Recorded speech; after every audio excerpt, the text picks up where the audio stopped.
Hello everyone, my name is Claire. And I'm John. And today we're doing an article called Sindang Stalking. From the title, you can tell this is a Korean issue, so you may already be familiar from reading the Korean press. Pretty shocking stuff. It's obviously a stalking article that ended in serious tragedy. When was the last time you passed through Sindang Station? It's been a long while, actually. I haven't been there for quite a bit. Well, last time, it has to have been maybe a little around a year. It's just not it's not in between work and home. And I don't often visit subway stations that are not in between my work or house. Yeah, I was going to say the same thing. It's just off my beaten track. I hang out in sort of the south side, sort of Gangnam, Coex, Jamsil, or the north side, Jongno, Iwa, Hongdae.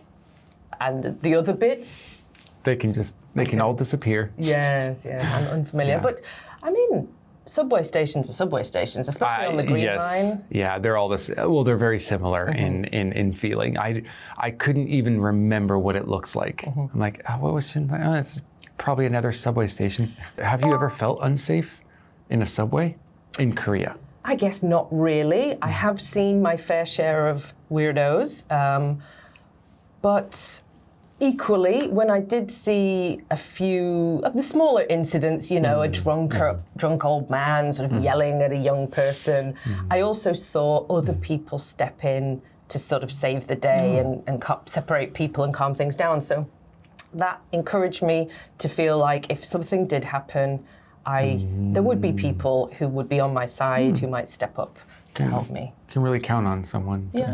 Step in on that one. Oh, that's good. Because I know they also have those like safe zones. You've obviously seen those, I'm sure. Yep. I saw one that actually showed the camera that is filming and you can see it on the TV. So you can sit there and just look at yourself and wave. But it was an unfortunate placement because it was above, meaning if someone does a crime but keeps a hat on or looks down, they'll never know them. Can't see the face. Yeah, it's like it needs to be like more, maybe like, but it needs to be like eye level so that you can get a good look at the face. And why can we get such clear photos of galaxies trillions and trillions of miles away and CCTV is still like an old Nokia phone? Yes. I don't understand that. Very grainy, yes. Anyways, yeah. But yes, some level of possible recording is better than none. They could catch a person based on it, maybe.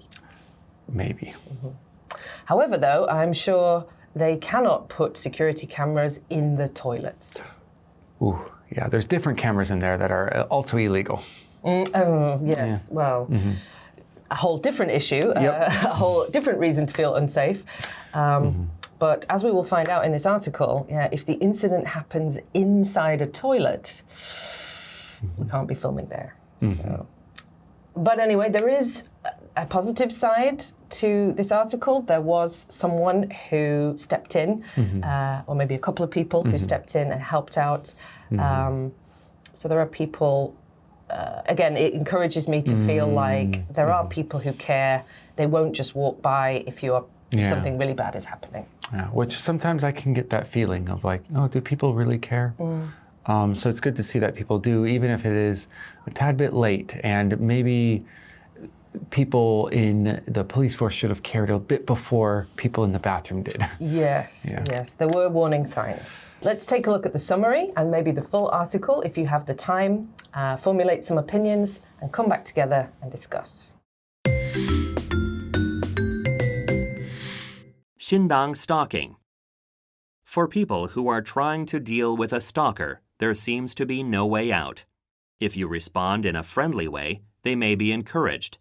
But if you reject them or complain, they may become even more obsessed or get angry. There are really no good options and no way to guarantee that things won't get worse.